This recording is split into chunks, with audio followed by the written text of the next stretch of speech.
2014 में नरेंद्र मोदी जी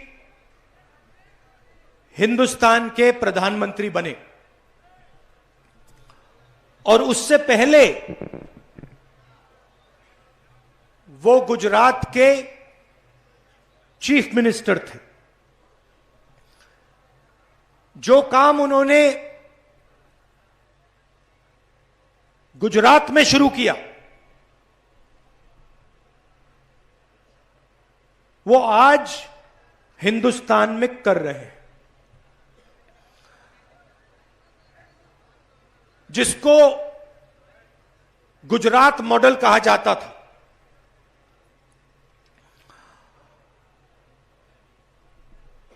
आज दो हिंदुस्तान बन रहे हैं। एक अमीरों का हिंदुस्तान,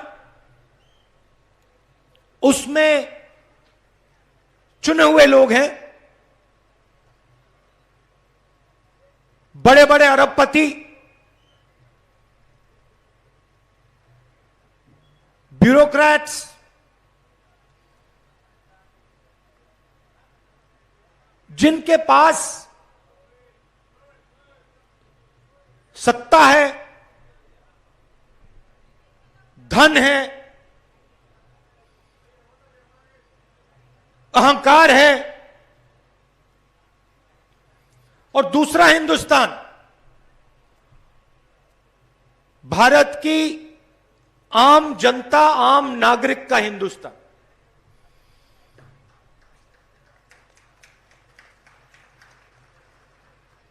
पहले ये गुजरात में टेस्ट किया गया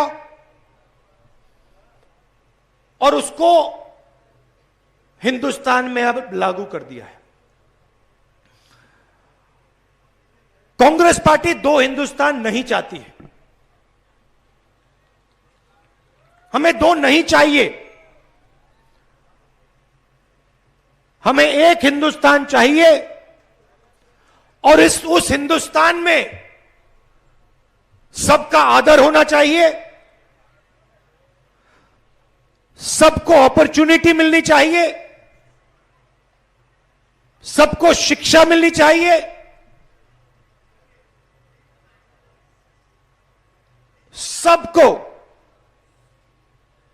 अस्पताल, स्वास्थ्य की सेवा मिलनी चाहिए।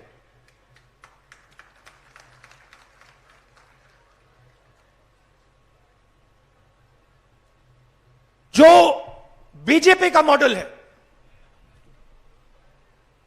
दो हिंदुस्तान का, दो गुजरात का मॉडल,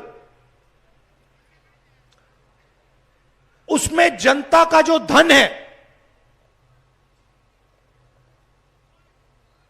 क्योंकि ये जो धन है, जंगल है, जमीन है, जल है, ये किसी उद्योगपति का नहीं है, ये आपका है, आदिवासियों का है, गरीबों का है, कमजोर लोगों का है, हिंदुस्तान के हर नागरिक का है। मगर इसका फायदा आपको नहीं मिलता है। यूपीए की सरकार थी तो हमने पूरी कोशिश की, जो हिंदुस्तान का धन है, जल, जंगल, जमीन, हमने पूरी कोशिश की कि इसका फायदा हिंदुस्तान के आम नागरिक को, दलितों को, आदिवासियों को, युवाओं को, सबको मिले। और हमने बहुत बड़े कदम उठाए, पैसा कानून लाए, जिसके माध्यम से आपकी जमीन, जो आपका हक है, आपको वापस मिले। मनरेगा दिया, 100 दिन काम की गारंटी,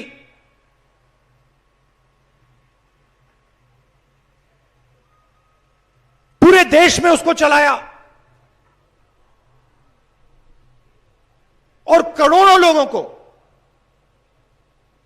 मनरेगा से फायदा मिला। जमीन अधिग्रहण बिल लाए। पहले क्या होता था, बिना आपसे पूछे आपकी जमीन छीन ली जाती थी, कॉम्पनसेशन नहीं दिया जाता था, कभी कभी व्यक्ति को मालूम भी नहीं होता था कि उसकी जमीन छीन ली गई। अंग्रेजों के समय का कानून था, हमने उसको बदला। बिना पूछे आपसे जमीन नहीं ली जा सकती। अगर जमीन ली जाएगी, पूछकर ली जाएगी और फिर आपको कॉम्पनसेशन मिलेगा, मार्केट रेट से 4 गुना ज्यादा कॉम्पनसेशन मिलेगा। यह हमने करके दिखाया। बीजेपी आई, प्रधानमंत्री ने लोकसभा में पूरी दुनिया के सामने मनरेगा का मजाक उड़ाया। कहते हैं मैं इसको रद्द करना चाहता हूं मगर नहीं करूंगा, क्योंकि मैं चाहता हूं कि देश को याद हो कि कांग्रेस पार्टी ने क्या किया था।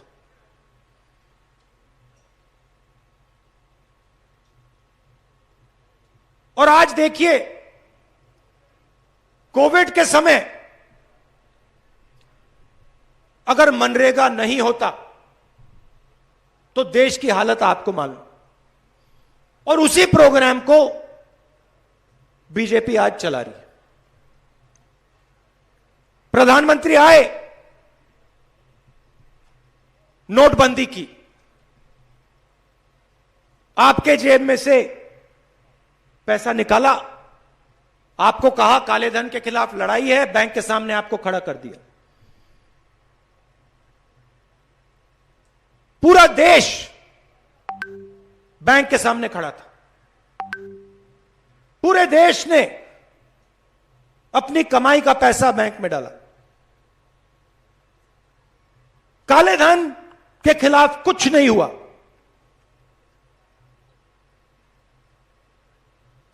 अरबपतियों को फायदा हुआ। वही लोग जो अमीरों के हिंदुस्तान में जीतते हैं, हवाई जहाज में उड़ते हैं, उनको फायदा हुआ, मगर आम नागरिक को कुछ नहीं मिला। उसके बाद जीएसटी लागू की। एक बार फिर ऐसी जीएसटी बनाई कि जो कमजोर व्यक्ति है, चाहे वो किसान हो, मजदूर हो, छोटा दुकानदार हो, उसको नुकसान हो और अरबपतियों को फायदा मिले। तो जो भी इन्होंने किया है, चाहे वो गुजरात में, चाहे वो हिंदुस्तान में, इन्होंने 2 हिंदुस्तान बनाने के लिए किया है। एक अमीरों का हिंदुस्तान, जिसमें चुने हुए लोग कोई भी सपना देख सकते हैं, कुछ भी कर सकते हैं, उनके लिए कोई कानून नहीं, कुछ नहीं। और दूसरा हिंदुस्तान, जिसमें लाखों करोड़ लोग रहते हैं, गरीबी में रहते हैं। कोरोना के समय अस्पताल में जाते हैं, मरने के लिए अस्पताल जाते हैं, ना वहां उनको ऑक्सीजन सिलेंडर मिलेगा, ना वेंटिलेटर मिलेगा।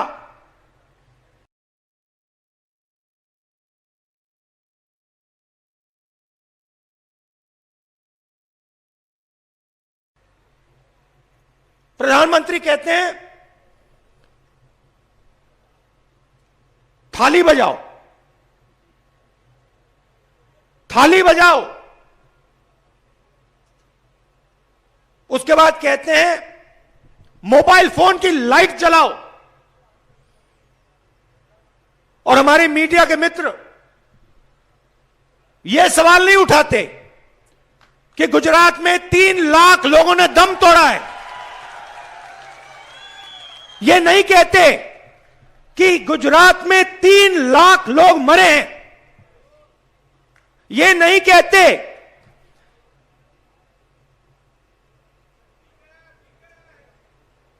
कहते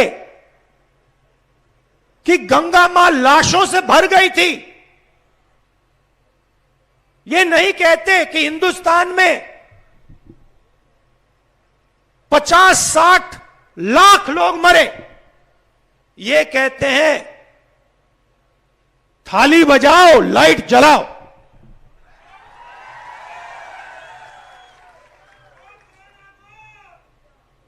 और फिर टीवी पे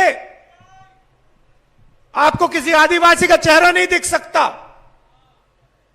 कभी देखा आपने आदिवासी नेता का चेहरा टीवी पे?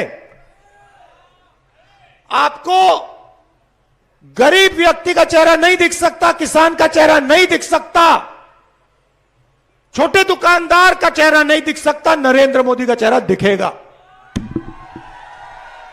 और इस देश में किसी का चेहरा है ही नहीं। 24 घंटा एक ही चेहरा आपको दिखेगा।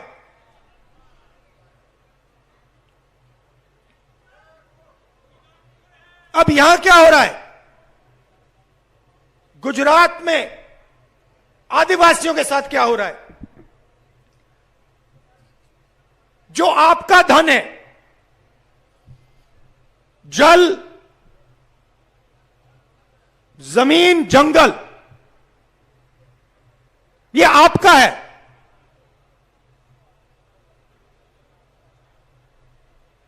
ये गुजरात की सरकार का नहीं है। ये आपके चीफ मिनिस्टर का नहीं है। ये गुजरात के चुने हुए बिजनेसमैन का नहीं है।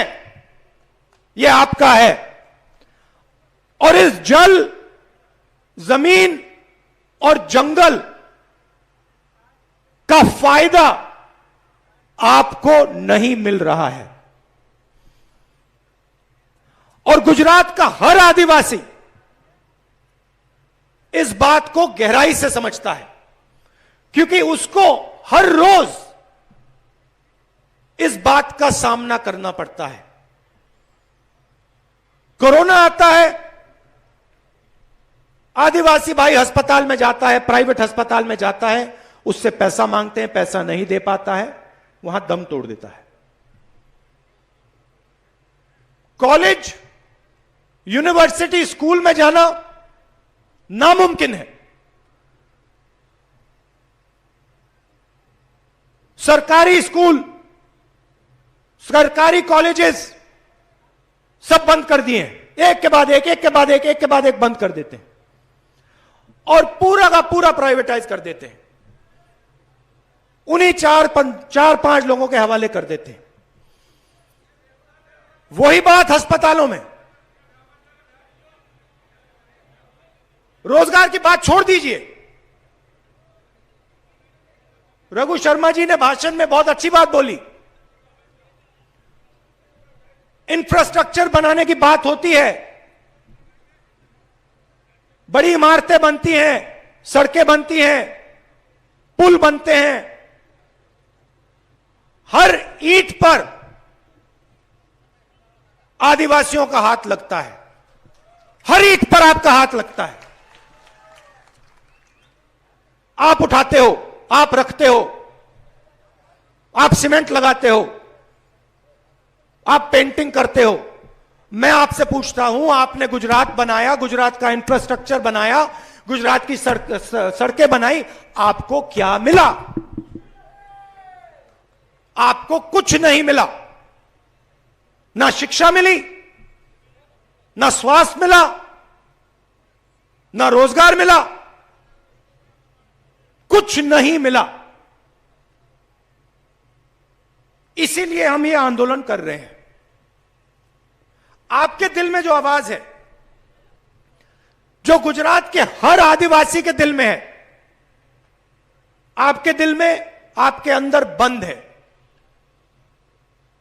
रोज ये आवाज आपके अंदर बंद रहती है। हम इस आवाज को इस आंदोलन के माध्यम से सड़क पर उतारना चाहते हैं, बाहर निकालना चाहते हैं।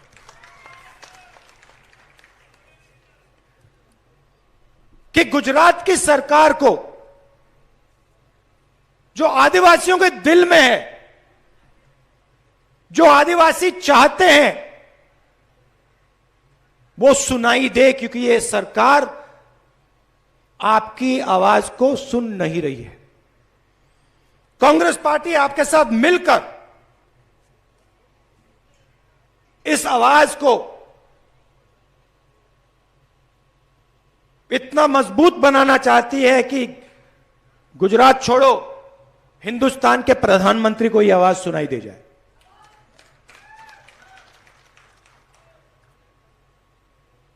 राजस्थान में देखिए, छत्तीसगढ़ में देखिए, हमारी सरकारें हैं।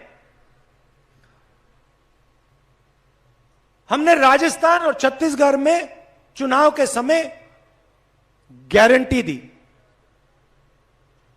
हमने कहा, छत्तीसगढ़ में कहा कि देखिए, किसानों का कर्जा माफ होगा और धान 2,500 रुपए में किसान बेचेगा, सरकार खरीदेगी। जैसे ही चुनाव खत्म हुआ, हमने जो कहा था हमने करके दे दिया। तो हम यहां वायदे करने नहीं आए हैं। हम आपसे मिलकर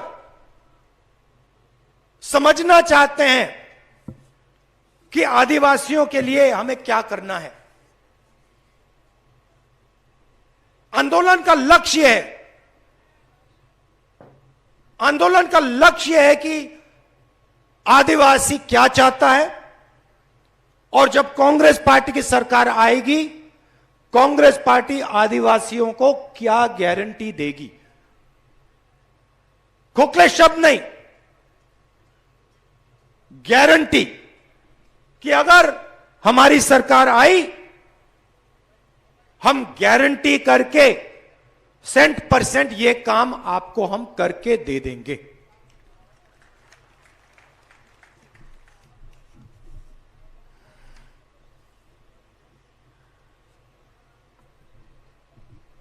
राजस्थान में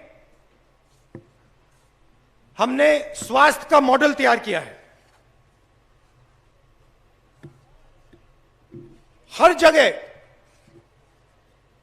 हम मेडिकल कॉलेज और अस्पताल, सरकारी मेडिकल कॉलेज और अस्पताल खोल रहे हैं।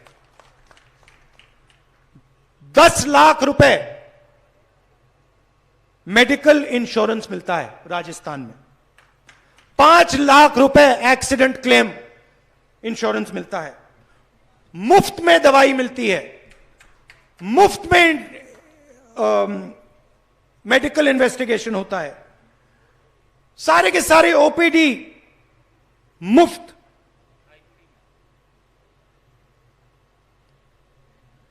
और सरकारी प्राइमरी हेल्थ केयर सेंटर सब जगह खोल रखे हैं। मगर यहां पे पूरा का पूरा प्राइवेटाइज करा जा रहा है, और फायदा उन्हीं लोगों को होता है, 2-3 लोगों को होता है। तो हम गुजरात के लिए स्वास्थ्य का इंफ्रास्ट्रक्चर,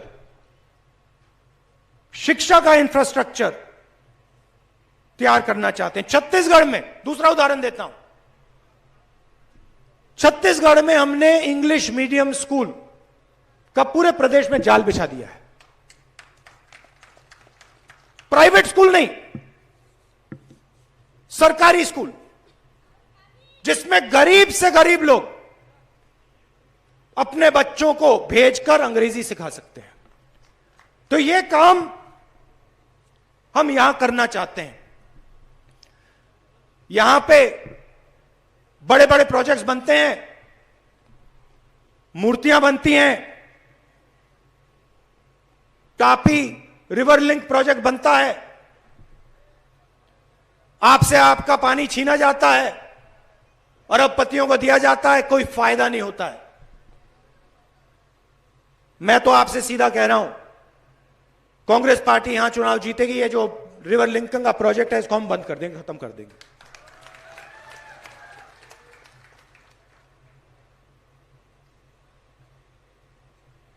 संघर्ष का समय है। बिरसा मुंडा जी ने रास्ता दिखाया था, गोविंद गुरु जी ने रास्ता दिखाया था।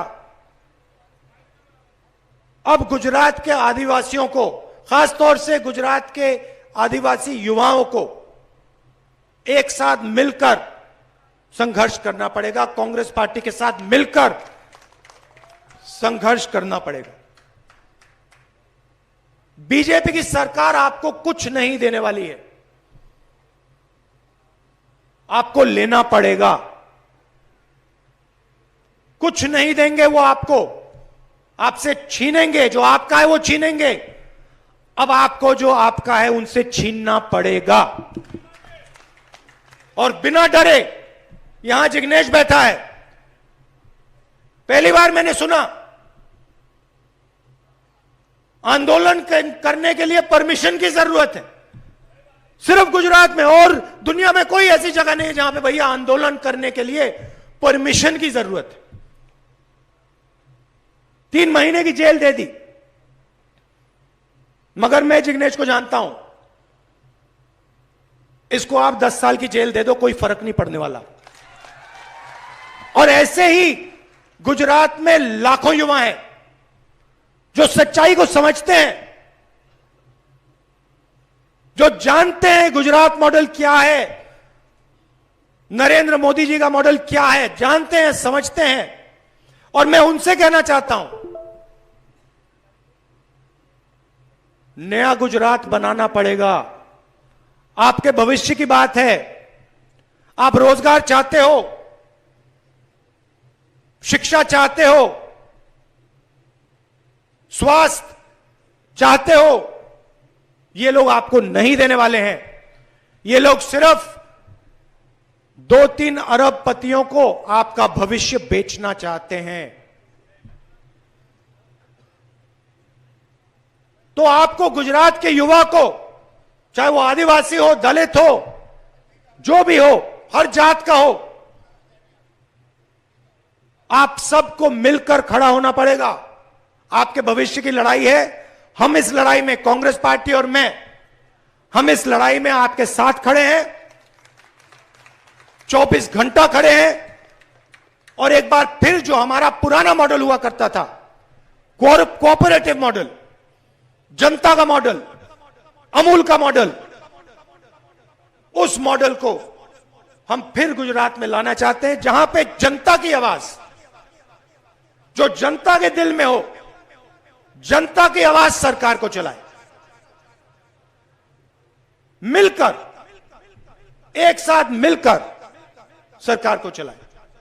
आज 2-3 लोग सरकार को चलाते हैं, जनता चुप बैठी है, डरी हुई है। 24 घंटा मीडिया डिस्ट्रैक्ट करती रहती है, कुछ ना कुछ उल्टा सीधा बोलते रहते हैं। नरेंद्र मोदी की फोटो दिखा देंगे, किसी एक्टर का चेहरा दिखा देंगे, एक्ट्रेस का चेहरा दिखा देंगे, ध्यान उधर ले जाएंगे। मगर जो सच्चाई है उसके बारे में ये कुछ नहीं बोलेंगे। सही बोला ना? तो अब जनता को, युवाओं को एक साथ खड़ा होना पड़ेगा। आप सच्चाई जानते हो, समझते हो, पहचानते हो। अब उस सच्चाई के लिए लड़ना पड़ेगा, बिना डरे लड़ना पड़ेगा। और पूरा भरोसा है कि आने वाले चुनाव में यहां पे गुजरात में कांग्रेस पार्टी की सरकार बनेगी। और इस आंदोलन के बाद उस सरकार में आदिवासियों की आवाज होगी, आदिवासी एमएलए होंगे, और जो आदिवासी चाहेगा वो गुजरात की सरकार करेगी। आदिवासी की धन, आदिवासी जल, जंगल और जमीन की रक्षा वो सरकार करके दिखाएगी। आपने आज मुझे यहां बुलाया, दूर दूर से आप आए, आपको तंग करने के लिए पार्किंग को 5-6 किलोमीटर दूर रखा गया, मगर आप आए, इतनी प्यार से आपने मेरी बात सुनी। इसके लिए मैं आप सबको दिल से धन्यवाद करता हूं। और आपकी जो लड़ाई है, ये जो आंदोलन है, इसमें मैं पूरी तरह शामिल हूंगा, आपके साथ लड़ूंगा, और जो आपका हक है उसको हम लेके रहेंगे। जय जोहार, नमस्कार।